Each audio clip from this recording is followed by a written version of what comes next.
Hey everybody, it's Scott Steen with winnersandwhiners.com coming to you from the Legion of Picks studios on the expansive first floor of the Winners and Whiners Sports and Entertainment Complex to bring you today's Deep-3. As always, if you would be so kind, give us the thumb, let us know that you dig what we're doing, especially if you made a little money here, man. We've been running a little warm here the last few days as we've gone 7-1 over the last 3 days. So if you're cashing some tickets, making some money with our picks, give us the old thumbs up. And if you haven't done so already, please make sure that you do subscribe to our channel. Lots of cool content on the way, so make sure you stay tuned for that.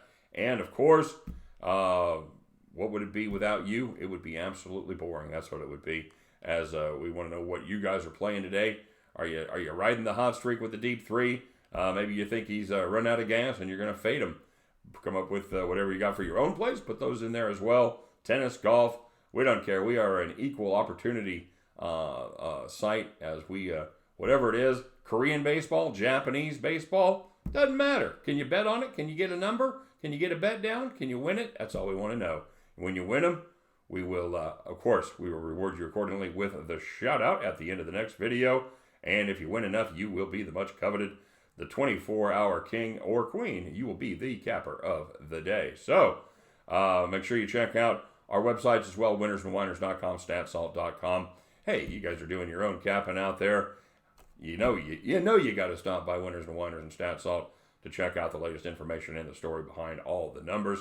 And, of course, check out our partner there in the great state of New Jersey for a fantastic sports betting site, pointsbet.com. If you haven't, check it out. Even if you're not in New Jersey, you ought to just go and sign up, check out all the cool numbers, and you can suffer from bet envy, as PointsBet is available right now only in the great state of New Jersey, but they do have great expansion plans coming on the horizon. So, with that being said, let's go to a quick recap as we do a little victory dance here today, as we had the Philadelphia Phillies to take care of business. Yes, they did. How about the Seattle Texas over? Yes, sir.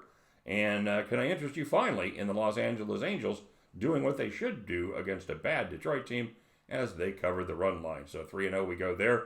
We do go 1-1 on the premium side as we had the Houston-Cleveland under. It was a pretty fair play there as they scored just 2 runs.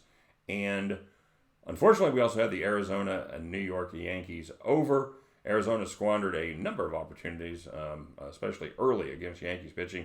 Managed to get the win, but didn't get anywhere near the total that we needed as the Arizona Diamondbacks win to just 4-2. So 3-0 we go on the Deep-3, 1-1 on the premium. That's 4-1 all day long. That's 80%. You know what we'll do with that? We'll take it every single time.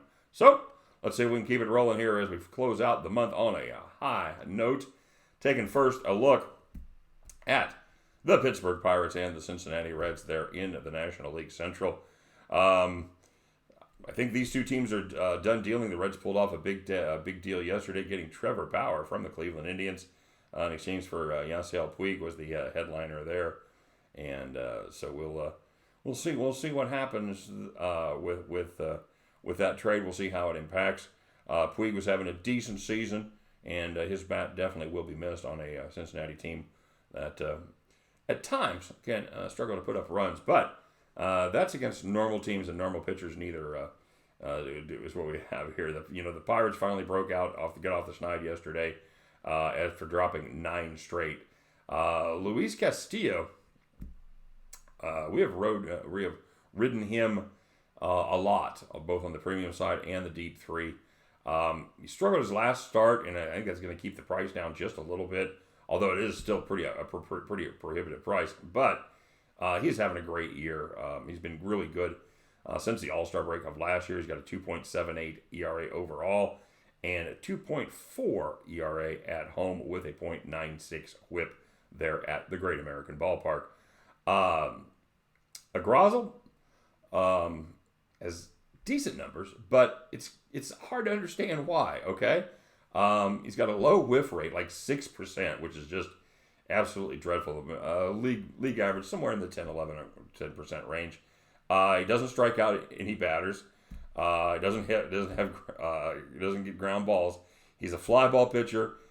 He's been lucky. A lot of the balls have stayed in the park, as the BABIP is just 214, and I think we've located the culprit. I think there's going to be regression coming. The Mets touched him up last time for 5 runs in a bad performance there, and I believe the league is getting a book on him. At the same time, his luck may be running out. I like the Reds to break through against a Garazzle right here, and we really get 2 shots. Number one, we get a shot at a Garazzle, and we get another shot late with a very bad Bucks pen. So don't panic if we're tied up and halfway through or even a run behind. We've still got the pen to go, and I like the Reds' chances of getting it done. Give me the Reds on the run line. Probably not going to play the Reds at over 200, but I like we're getting a good run line price here, as the Reds are a minus 112 favorite on the minus 1.5. And how about some Kansas City Royals action? Ooh, boy, hard to pass up, right? As the Blue Jays go against the Royals in Game 2 of their series. Jacob Wagyu-Spack, probably not anywhere near how you pronounce that name, goes for the Blue Jays against Jake Junis for the Kansas City Royals. Guys, I'm going to play a hunch here with my hometown Kansas City Royals. I'm going to gamble that Jake Junis has another bad start in him. His pattern lately has been he had one bad start, 3 good starts, and then another bad start. Last time out, he threw a ton of cement mixers to the Indians, and they slapped the ball around the field, putting up 10 hits and 6 earned in just 5 innings. He wasn't getting the snap on that breaking ball that he needs to dominate. He has to have that slider working, has to have that ball falling off the table, or it just becomes a fat spinning pitch in the middle of the plate. Wagyu-Spack, so far, pretty much is what he is, kind of an average pitcher. He's probably going to go 5 innings. He's a 5 innings, 3-run kind of guy. The Jays' pen is fine, but the Royals, well, they've got news in their pen. Not only did they trade probably their best reliever in Jake Diekman, they've decided to bring up all the youngsters. They DFA'd Willie Peralta finally, and they're going to give the youngsters a shot to see if they can sort their roles out in the bullpen going forward. So far, a lot of the youngsters' roles seems to be on I-29 headed back to Omaha. They are. It's been a mixed bag. Some of them have done okay, but like Josh Staumont, former number 1 draft pick, he came in yesterday and gave up just was dreadful. Gave up 5 earned in 1 inning. There's a good chance any of those guys coming out of the Royals pen can put up those kind of numbers. Here's how I think this is going to break down. All right, we'll see. I'm probably going to be nowhere close to right, but here's my prediction: the Royals get 3 runs in the first 5. They get 1 run in the next 4 against a decent Jays pen. The Jays, they get 4 off of Junis in 6 innings, and then they get 3 more from a very generous Royals pen in 3 innings. I think there's a chance that we may be able to slide this down to 9.5. Right now, as we speak, at about 2:18 Eastern time, it is the 10 is we're still getting a juiced 10 on this one, like minus 120, minus 125, even in some spots. So it could be headed down to 9.5. We're going to keep an eye on that. I'm just not so sure that there won't be some over money, that little buyback that comes, but we'll see. Keep an eye on this one. I wouldn't play this one right away. I don't think it's going anywhere. I don't think it's going up, at least for a while, so keep an eye on this line. And we're going to finish off with a pick from interleague action there on the East Coast as the Diamondbacks go against the Yankees. Former Royals Zach Greinke takes the bump against Masahiro Tanaka for the New York Yankees. Liking the Diamondbacks right here. We're getting better to 6-5 on a quality pitcher, and Zach Greinke plus 121 is the number. This is really just a value spot with his Greinke versus yet another struggling New York Yankees starter. Unlike some of his fellow starters, Tanaka, he's been struggling for a while. 7.02 ERA since the start of June. That covers 9 starts. Zach Greinke, on the other hand, very good season, very good on the road. 2.80 ERA, 0.97 WHIP. And the Arizona pen has been very good lately. The Yankees pen, not so much. Struggles on the back end as well. Yanks have lost 6 of 9. They're desperate for starting pitching. I don't think they get it today. Give me the Diamondbacks, nice price, plus 121. And we'll take Kansas City Royals Blue Jays over 10, maybe 9.5. And we're going to start off the night on the right foot with the Reds on the run line, minus 112 with Luis Castillo on the mound. And let's get ourselves down on those 3 bets. Finish strong, run through the tape here in July. And at the end of these 3 games, you guys can pick up your winning tickets. You can join me as we head back to the window. All right, guys. Let's take a quick look here. Everybody knows the drill. We're going to put up we'll put up our there are our updated numbers on the premium side. 56%, 22, 28, 22, and 2 on the year. So if you want to get down on the premium picks, and we've got football. We've got football coming up, which reminds me, I might do a live cast during the NFL game this Thursday. In fact, I think I probably will. I got to figure out how to make it work, but I'm pretty excited, and I think I'd like to do that. I like talking to you guys in real time because I get to the comment section. You guys know me. I work late. I get up late, and you guys have already commented, so it's not like we're doing back and forth in the comment section. I usually go through and wish everybody good luck or comment on the picks, but not like I get to talk to you in real time, so I like to do that. So we'll see. I think I'd call it a 7-3 favorite right now in favor of doing a live cast on Thursday night. So stay tuned on that for more info. All right. So let's take a look. Excuse me. Let's take a look at the shout outs for today. A couple good days for our cappers. G&G wanted to know that the fire flamed out on his Korean baseball picks. His hot noodle games.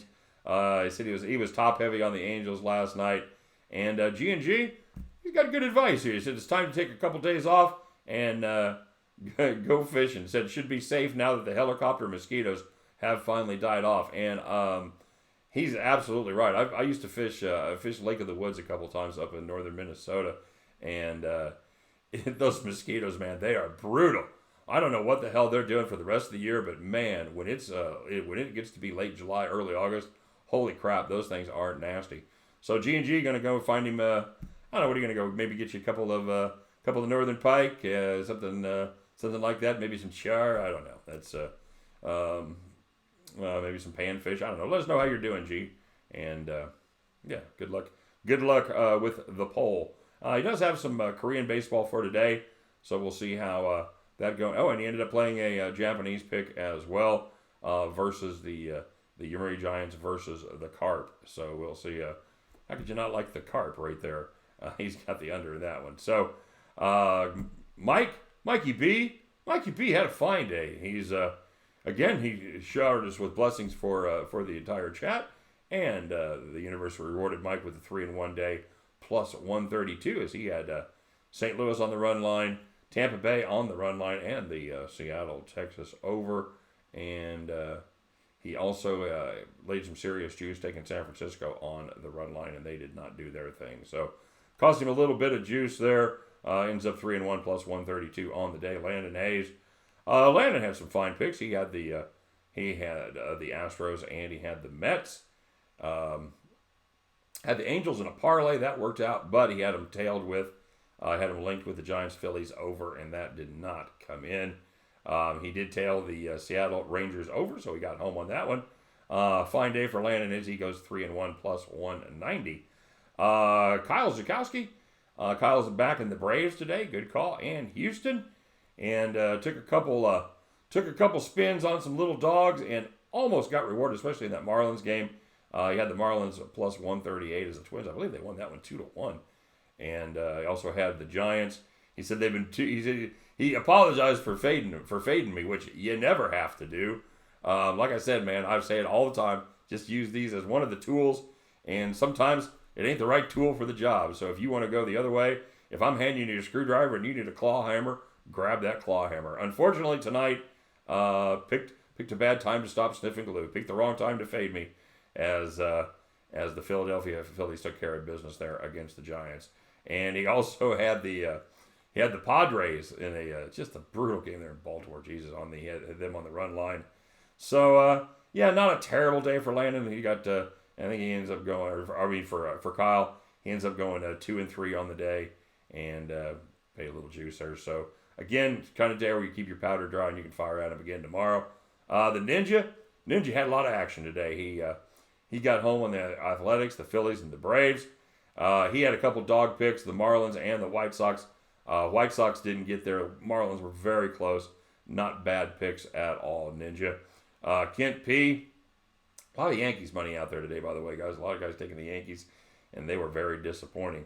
Arizona, like I said earlier, should have scored more. He had the Yankees, the Cubs, and he got down on the Twins, the Angels, and the Houston Cleveland under 8.5. Fine pick there. And he also had the Reds, the Cubs, as well as the Yankees. So, again, kind of a juicy day for Kent, but we've had two profitable cappers today. Mike B went 3-1 with plus 132. Nicely done, Mikey. And our capper of the day, it's going to be Mr. Landon Hayes going 3-1 plus 190 on the evening. Landon Hayes, congratulations, sir. You are our capper of the day. Well done, my friend. And not a horrible day, everybody, but you know what? Let's gear it up for today. Let's go out there and let's make some money. It was a sports book. You know what? They got too much money right now. Let's go get some. It's ours. We paid them. Let's go get it back, all right? And however we do, we'll meet back here tomorrow. We'll talk all about it. We'll bitch about our bad beats. We'll count our fat stacks. And until then, I am the one, the only Scott Steen. You guys take care, and I will see you mañana. Take care, guys.